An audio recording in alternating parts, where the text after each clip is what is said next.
오늘 하나님의 말씀의 제목은 새 힘을 주시는 하나님이라는 제목을 가지고 하나님 말씀 나누겠습니다. 며칠 전 제가 차를 타고 충장로 시내를 지나가는데 정말 많은 사람들이 이렇게 걸어가는 모습을 볼 수 있었습니다. 그런데 그 사람들을 보면서 문득 드는 생각이 뭐냐면 저 많은 사람들 중에 84.8%는 허탈감과 상실감이 들겠다 하는 생각이 들었어요.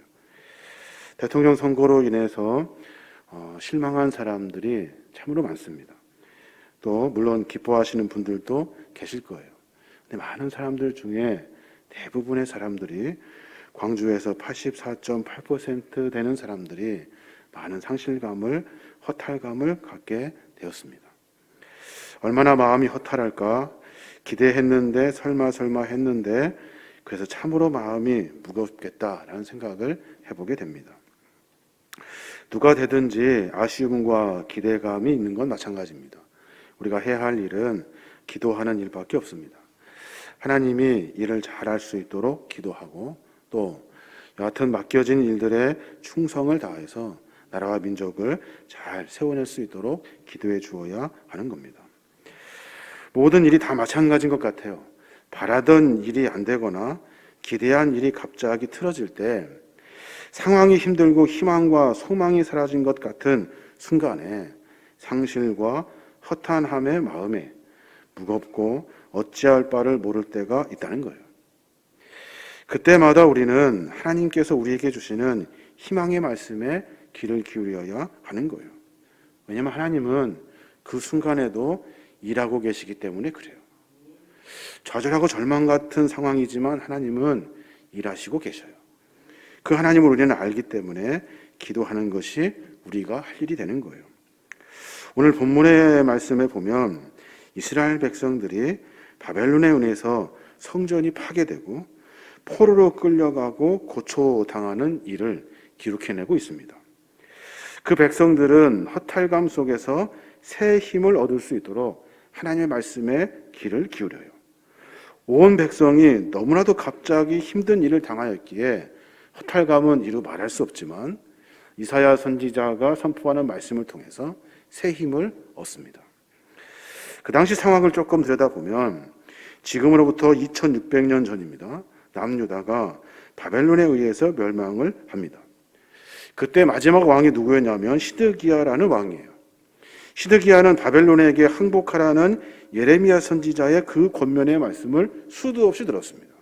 그런데 그 말을 따르지 않아요. 반 바벨론 정책을 끝까지 고집합니다. 또 거짓 선지자의 소리를 듣고 매번 그렇게 살아요. 뭐라고 말하면 평안하다는 거예요. 괜찮다는 거예요. 지금 안전적으로 잘 가고 있다는 거예요. 이 말을 듣고 시드기야 왕이 계속해서 자기의 고집을 꺾지 않습니다. 아무런 대책도 없이 시간을 그냥 흘러버리고 마나요. 바벨론은 시드기야 제9년에 예루살렘을 쳐들어갑니다. 그때 시드기야가 깜짝 놀라서 애굽 나라에 지원군을 요청하죠. 그때 지원군이 애굽에서 출발하여 이스라엘 성으로 들어옵니다. 그때 바벨론이 보고 잠깐 군대를 뒤로 미뤄요. 그리고 나서 애굽 군대가 다시 자기 본국으로 들어갈 때 그때 바벨론의 나라가 예루살렘 성을 다시 쳐들어가게 되는 겁니다. 그때 바벨론 군대의 전략은 뭐였냐면 이스라엘 그 땅을 완전히 고사시켜버리는 거예요. 고사시켜버리는 거예요. 30개월 동안, 2년 반 동안, 그러니까 시드기야 11년까지 예루살렘 성을 완전히 에워싸 버립니다. 성 안에 있다가 밖에 나가 농사도 짓고 그리고 곡물을 가지고 안에서 이렇게 식사도 하고 해야 되는데 성 밖에 나가서 물도 길러오고 해야 되는데 꼼짝 못하고 갇혀있게 된 거예요. 2년 반 동안 이스라엘 그 성 안에는 완전히 온 백성이 기근으로 말미암아 고사돼 버리고 맙니다. 결국에는 견디지 못하고 BC 586년에 남유다는 바벨론에 의해서 완전히 멸망당하게 되죠. 바벨론은 너무도 쉽게 예루살렘 성전 깊숙이 들어갑니다. 그래서 성전 안에 있는 보물, 왕궁에 있는 보물을 전부 다 가지고 와요. 아무런 수고도 없이 그냥 집어가는 거예요. 왕의 모친, 왕의 아내, 그리고 나라의 백성들, 그리고 권세 있는 자들, 싸울 만한 힘 있는 용사들을 모두가 다 잡아갑니다. 다 포로로 끌려가요. 공장에서 조금 일할 수 있는 대장장이들을 무려 1,000명이나 되는 사람을 그대로 포로로 잡아갑니다. 그 나라에는 이제 누구만 사냐면 이스라엘 성 안에는 비천한 자만 살아요.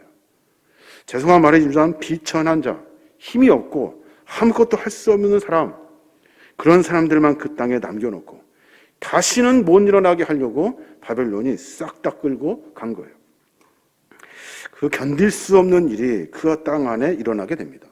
절망의 순간에, 허무하고 허탄한 순간에 이사야 선지자는 하나님이 어떤 분이신지 그들에게 소개합니다. 하나님은 구원받을 백성을, 그 백성을 구원하시기 위해서 일하시는 하나님입니다 라고 설명해요. 그 땅 가운데 여호와의 영광이 나타나고 모든 육체가 그것을 함께 볼 것입니다 라고 선포해요. 이사야 40장 5절에 보면 여호와의 영광이 나타나고 모든 육체가 그것을 함께 보리라. 그분이 일하시면 이스라엘의 회복의 역사가 일어날 거라고 선포해요. 그런데 아무도 그 말에 귀 기울이지 않습니다. 지금 현재 상황이 형편없는데, 지금 현재 상황이 완전히 엉망이고 기근으로 말미암아 자식까지 삶아 먹어야 되는 그런 어려운 상황 가운데 있는데 그 말이 귀에 들려오지가 않는 거예요. 11절에는 그렇게 말해요. 그는 목자처럼 자기 양떼를 살피시며 어린 양들을 자기 팔로 모아 품에 안으시고 그 어미들을 부드러운 손길로 인도하실 것이다. 아무도 그 말이 귀에 들어오지 않아요. 또 이스라엘을 구원하는 하나님은 너희들이 섬기는 우상과는 비교할 수 없는 분이라고 설명해요. 19절에 보면 그를 우상과 비교할 수 있겠느냐? 우상은 기능공이 주조하여 금세공업자가 금을 입히고 은사슬로 장식한 것이다. 가난하여 그런 값비싼 신상을 살 수 없는 사람들은 썩지 않는 나무를 구하고 솜씨 좋은 조각사를 고용하여 거기에 신상을 조각해서 흔들리지 않는 우상을 만들어 세운다. 어떻게 여호와 하나님과 너희들이 만든 우상을 비교할 수 있냐는 거예요. 상황이 어렵고 힘들고 고되고 정말로 괴로우니까 그들은 스스로 자기들이 우상을 만들어요. 돈 있는 사람은 금으로 만들고 돈 없는 사람은 썩지 않는 나무로 우상을 만들었다는 거예요. 그런 것하고 어떻게 하나님을 비교할 수 있겠느냐. 근데 그들은 그 소리가 귀에 들어오지 않습니다. 우상 만드는 것이 훨씬 더 신뢰성이 있는 거 보여요. 우상 만드는 것이 훨씬 더 좋은 것 같아요. 마지막 결론적으로 26절에 이사야가 그렇게 선포합니다. 너희는 하늘을 바라보아라. 누가 이 모든 별을 만들었느냐? 이스라엘아, 어찌서 너는 여호와께서 내 고통을 보지 않으며 내가 원통한 일을 당해서 무관심하다고 불평하느냐? 너희는 알지 못하느냐? 너희는 듣지도 못하였느냐?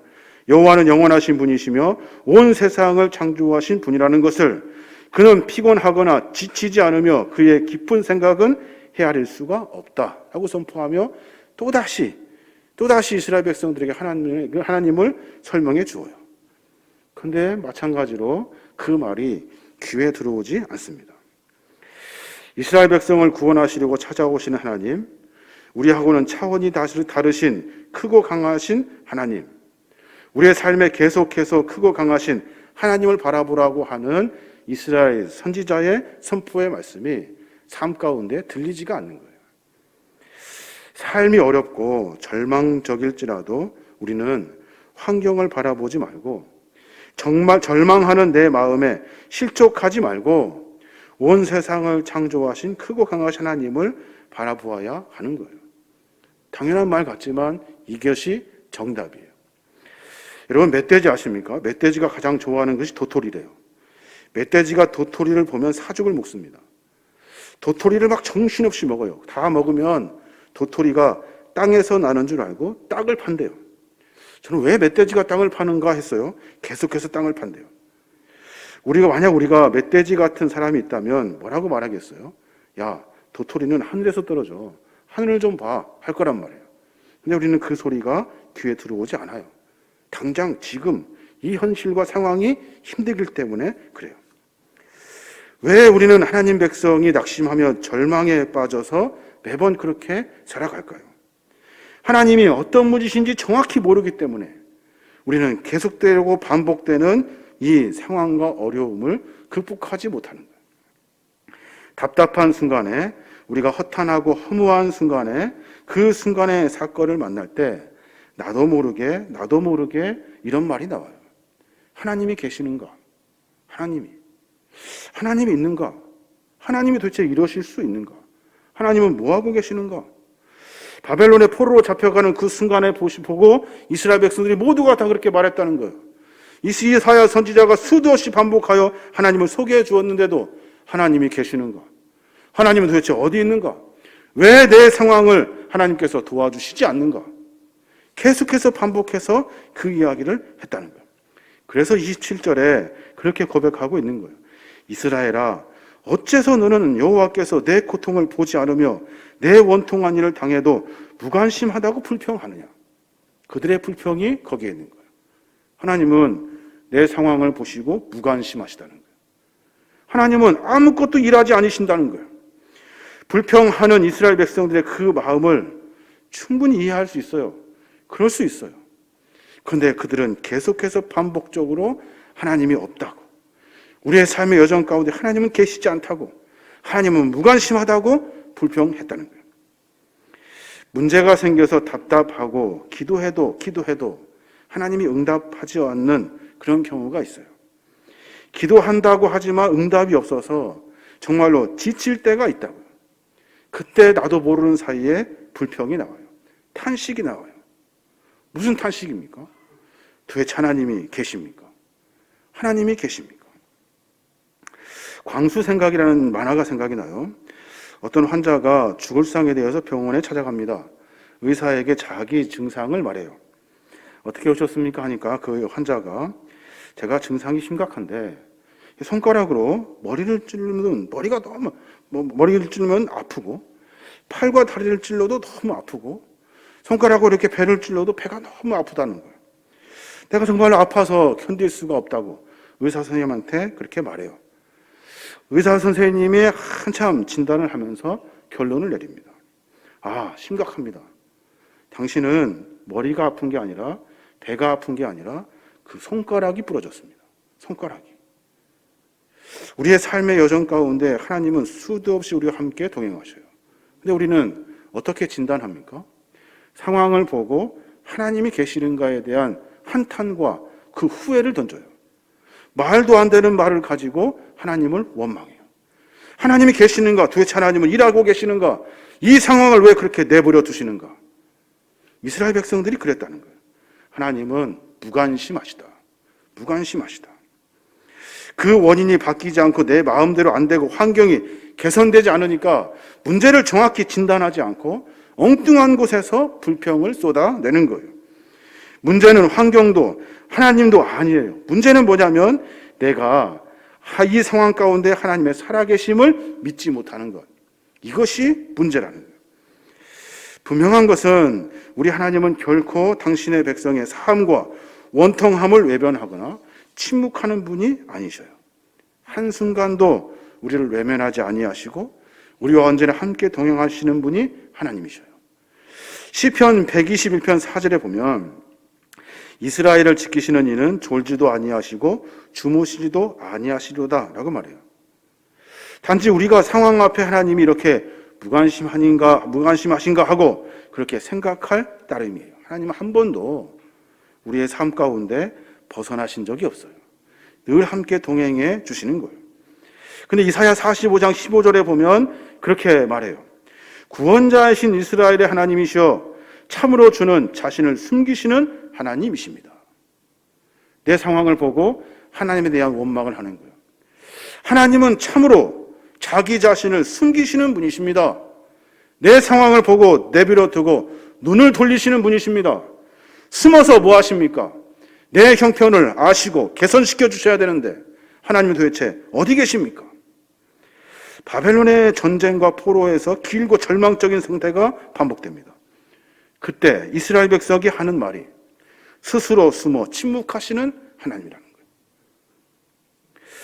예수님도 비슷한 표현을 사용하셨어요. 마가복음 27장 46절에 보면 나의 하나님 어찌하여 나를 버리셨나이까. 이 말은 도대체 하나님 어디 계십니까? 내 상황을 보고나 계십니까 지금? 내가 어떤 순간인지는 아십니까?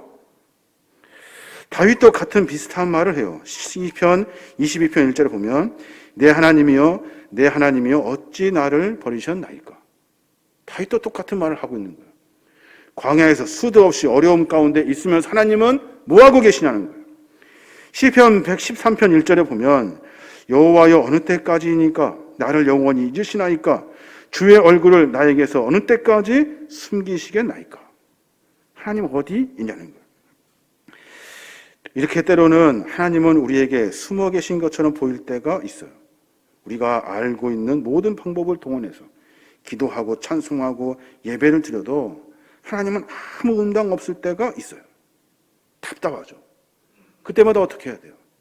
내 삶의 불평과 원망을 쏟아내며 하나님을 원망하는 것이 아니라 하나님은 도대체 뭘 하고 계시는지, 하나님은 어떤 분이신지를 다시 찾아야 돼요. 리차드 포스트의 그 책 중에 기도라는 책이 있습니다. 그 책에 보면 우리의 마음이 사하라 사막과 같이 메마르게 되면 신학적인 지식들은 우리에게 도움이 되지 못합니다. 이쯤 되면 하나님이 정말 계시는가조차 의심하게 된다는 거예요. 그런데 우리가 붙들고 격려를 받아야 할 사실은 묵묵히 영적 가뭄을 만나고 하나님의 침묵과도 같은 고통의 시간과 그 길을 걸어갈 때, 그때 수많은 믿음의 선배들이 그 길을 통해서 승리를 맛보았다는 거예요. 그러니까 수없이 반복되는 어려움 속에서도 묵묵히 하나님을 바라보며 신앙의 삶의 여정을 걸어갈 때 내 삶을 만들어 가시고 일하시는 하나님의 은혜를 다시 만나게 되었다는 거예요. 그 책을 보면 거기에 참 기가 막힌 이야기가 나와요. 뭐라고 나오냐면 나는 하나님이 왜 자신을 숨기시고 광야와 같은 곳에서 우리를 두시는지 그 이유를 다 알지 못한다는 거예요. 내가 아는 것은 단지 이것뿐이다. 광야가 우리에게 필요하다면 그것은 결코 영원히 계속되지 않는다는 것이다. 저는 이 문장을 읽고 깜짝 놀랐어요. 그렇구나. 광야가 우리에게 필요하다면, 하나님이 우리에게 그래서 광야를 주셨다면 그 광야는 계속되지 않는다는 거예요. 하나님이 일하셔서 그것을 끝낼 때가 있다는 거예요. 하나님의 때가 되면 하나님의 방법으로 그 사막이 변하여 젖과 꿀이 흐르는 땅으로 바꾸어 주신다는 거예요. 그렇기 때문에 우리가 할 일은 계속 기도하고 구하며 기다리는 거예요. 주님밖에 달려갈 곳이 없어요. 그러니까 우리가 주님을 의지하며 삶을 사는 거예요. 그 리차드 포스트의 기도라는 책의 1장 단순한 기도라는 제목이 있어요. 거기에 보면 기도에 관한 글이 나오는데 참 모든 기도의 답이 거기에 있어요. 우리가 하나님 앞에 기도할 때 있는 그대로를 다 내어 놓으라는 거예요. 기도에 고상하고 고차원적인 것을 따지는 사람은 기도 안 하는 사람이라는 거예요. 내 상황 앞에 하나님을 솔직히 부르는 것이 중요하다는 거예요. 이스라엘 백성들 어떻게 하고 있어요? 하나님 어디서 숨어 계십니까? 뭐 하고 계십니까? 나 지금 힘들어 죽겠습니다 라고 하는 것이 진짜 기도라는 거예요. 하나님이라고 부를 때마다 하나님은 우리의 삶 가운데 이미 깊이 개입하고 계셔서 우리의 삶을 인도하시고 함께 동행해 주시는 거예요. 답답하고 내 상황이 형편없는 그 순간에도 내가 솔직히 하나님을 찾으면 하나님은 우리의 삶에 일하시고 역사하시는 거예요.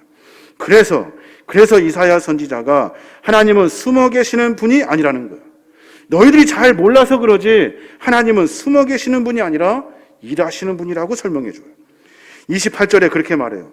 너는 알지 못하였느냐 듣지 못하였느냐 영원하신 하나님 여호와 땅끝까지 창조하신 이는 피곤하지 아니하시며 곤비하지 아니하시며 명철이 한이 없으시며 라고 설명해요. 명철이 한이 없대요. 명철이 뭐예요? 밝을 명자에 밝을 첫자예요. 하나님께서는 환히 밝은 눈으로 우리의 모든 상황을 지켜보고 계시다는 거예요. 하나님은 숨어 계시지 않아요. 하나님은 외면하지 아니하시고 언제나 우리의 삶에 명철의 눈으로 바라보고 계시다는 거예요. 그래서 로마서 11장 33절에 그렇게 말해요. 갓 깊도다 하나님의 지혜와 지식의 풍성함이요 그의 판단은 헤아리지 못할 것이며 그의 길은 찾지 못할 것이로다.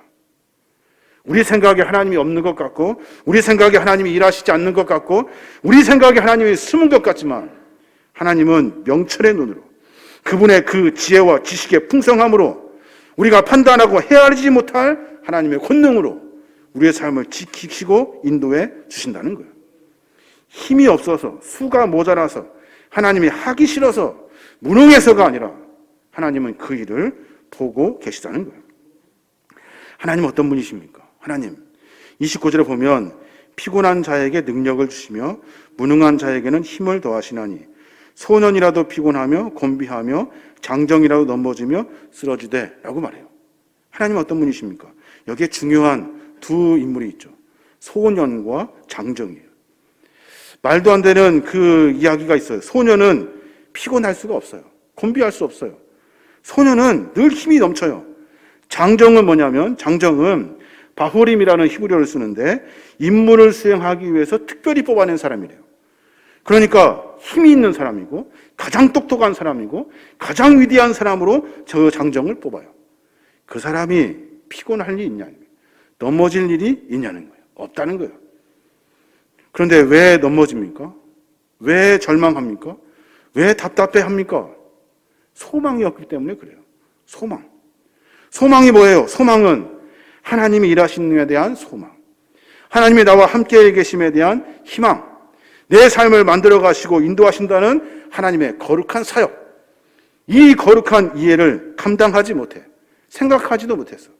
그저 넘어지고 곤비하고 답답함에 쓰러진다는 거예요. 그래서 이사야 선지자는 우리에게 선포합니다. 여호와를 바라보래요. 여호와를. 31절에 그래서 그렇게 말하는 거예요. 오직 여호와를 앙망하는 자는 새 힘을 얻으리니 독수리가 날개치며 올라감 같을 것이요 다른 박질하여도 곤비하지 아니하겠고 걸어가도 피곤하지 아니하리로다 라고 말해요. 여호와를 앙망하래요. 앙망이 뭐예요? 앙망은 여호와를 바라보고 의지하는 거예요. 내 상황 가운데 엉뚱한 곳에 불평하고 원망하여 하나님이 없다고 말하지 말고 너 하나님을 앙망해 봤니? 여호와 하나님을 바라보고 의지해 봤니? 그 하나님을 앙망하면 하나님은 우리를 독수리같이 새롭게 하신대요. 독수리에는 큰 영적 두 가지 의미가 들어있어요. 하나는 뭐냐면 힘이에요. 독수리가 가만히 앉아있으면 일반 새보다는 조금 큰 새 같아요. 조금 큰 새. 그런데 날아오를 때는 그 힘이 어마어마합니다. 작은 송아지도 끌어올릴 만큼 엄청난 힘을 가지고 하늘로 싣고 사요. 그 힘, 하나님을 앙망하는 자들에게는 영적 힘을 갖게 돼요. 또 독수리는 그 어떤 의미를 가지고 있냐면 눈, 시선에 대한 하나님의 거룩한 영적 의미가 들어있어요. 독수리는 이중 렌즈를 가지고 있대요. 땅을 볼 때는 아주 세밀하게 그 높은 곳에서 쥐 한 마리도 보일 만큼 선명하게 본대요. 하늘을 볼 때는 이중 렌즈가 있어서 빛 때문에 눈부시지 않대요. 그래서 하늘을 보고 태양을 향해서 솟구쳐 올라갈 수 있는 거예요. 주를 앙망하는 사람에게는 두 가지 영적 의미를 갖게 돼요. 하나는 세상의 판단에서 세상을 바라보며 정확하게 판단한다는 거예요. 뭐가 잘못인지 무엇이가 그릇인지 무엇이 참인지 거짓인지를 분별할 수 있다는 거예요. 또 하나는 하나님을 바라볼 수 있다는 거예요. 어떠한 상황에서도 하나님을 바라봐요. 어떠한 순간에서도 하나님을 찾아요. 그 하나님이 주시는 은혜로 말미암아 삶을 살아내는 거예요. 그래서 하나님이 없다고 숨어 계시다고 비판하며 불편하며 원망하는 이스라엘 백성들에게 하나님을 앙망해라. 하나님을 바라고 소원해라. 그러면 너희들에게 영적 눈과 영적 힘을 허락해 주신다고 말씀해 주고 계시는 거예요. 우리의 삶의 여정 가운데 하나님은 분명히 일하셔요. 죄송합니다. 저는 미신과 우상에 빠진 신천지와 통일교와 이단과 야판 이런 순간들 또 삶의 여정 가운데 진실이 뭔지 모르고 다 덮고 음해하고 정의도 모르고 법 질서를 파괴하는 이런 악을 저는 혐오해요. 싫어해요. 그래서 하나님이 어디 계십니까? 원망했어요. 이번 선거를 통해서 하나님은 도대체 뭐 하십니까? 저희가 진 겁니까? 저희가 진 겁니까? 우리가 우상의 미신에 진 겁니까? 신천지에 진 겁니까? 죄송합니다. 그래서 하나님께 불평하며 원망했어요. 하나님 도대체 계십니까? 계시다면 이 상황을 이렇게 만들면 안 되죠. 하나님 어디 계십니까? 그때 하나님이 주시는 말씀. 하나님께서 노는 줄 아냐? 하나님이 너희들 가운데 너희를 버린 줄 아냐? 하나님이 숨으신 줄 아냐? 하나님은 지금도 일하고 계셔요. 지금도 일하고 계셔요. 그렇군요, 하나님. 하나님은 일하시고 계십니다. 그래서 내가 한탄스럽고 긴 한숨이 나오지만 다시 기도할 수 있었던 거예요. 하나님이 하십시오. 잘 되게 해주십시오. 모든 것이 다 강건하게 세움받을 수 있도록 이 땅 가운데 걱정하는 모든 일들이 언론도, 법도, 정의도, 질서도, 이단의 승악한 그런 악의 무리들도 하나님 물리쳐 주십시오. 하나님이 해결해 주십시오. 기도할 수밖에 없는 거예요. 하나님의 영광이 어디서 나올까요? 하나님의 영광. 하나님의 영광은 하나님의 영광 받으십시오. 영광 받으십시오. 이런 것이 아니에요. 하나님의 영광은 가장 비천한 곳에서 하나님이 없다고 모두가 다 말하고 하나님이 무시당하고 하나님이 아무것도 아닌 것 같은 그 순간에 하나님이 밝혀 드러나는 거예요.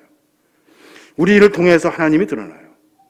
우리를 통해서 하나님이 모든 사람들에게 증거되는 거예요. 그게 바로 하나님의 영광이에요. 모든 일들 가운데 하나님은 일하셔요. 여러분, 우리의 삶 가운데 답답한 순간에 그때 있을 때에도 그 답답한 순간에 가지고 기도하고 한탄하면서 매번 그렇게 원망하지 말고 하나님을 다시 붙들어야 돼요. 하나님이 일하십시오. 내가 너무 힘들어요, 하나님. 내 생각에 너무나도 힘들어요. 하나님이 그 일을 맡아주십시오. 이제 하나님이 일하시는 것을 내가 보기를 원합니다. 이것이 우리의 기도가 되어야 하는 거예요. 우리의 삶의 여정 가운데 우리는 분명 하나님의 은혜를 만나며 살아갑니다. 그 은혜는 나와 함께 동행하신 하나님이에요. 내 삶을 외면하지 않냐 하시는 하나님이셔요. 내 삶 가운데 깊이 개입하셔서 이미 예비하시고 동행하셔서 은혜를 베푸시기를 원하시는 하나님이셔요. 그 하나님을 믿는다면 우리는 기도할 수 있어요. 다시 새 힘을 얻을 수 있어요. 정치 얘기해서 죄송합니다만은 우리가 신앙 안에서 믿음 안에서 분명히 다시 하나님을 찾아야 하는 거예요. 누구 편이고 누구 편이고 아니에요. 다 이제 모두가 함께 합심하여서 기도해 주어야 하는 일이에요. 그 일을 통해서 이 나라가 바르게 세워져야 하는 겁니다. 우리 모두가 다 우리의 삶의 여정을 통해서 하나님께 영광을 돌릴 수 있는 믿음의 종들 되시길 주님의 이름으로 축원합니다.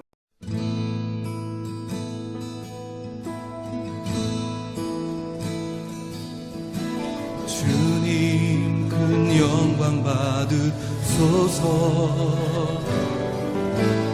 홀로 찬양 받으소서. 모든 이름 위에 뛰어난 그 이름 온 땅과 하늘이 다 찬양해. 겸손하게 우리 무릎 꿇고 주 이름 앞에 영광 돌리네. 모두 절하세 독생자 예수. 주께 찬양 드리리. 모든 영광과 존귀와 능력 받으소서. 주님 받으소서. 영광과 존귀와 능력 받으소서. 주님 받으소서.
모두 겸손하게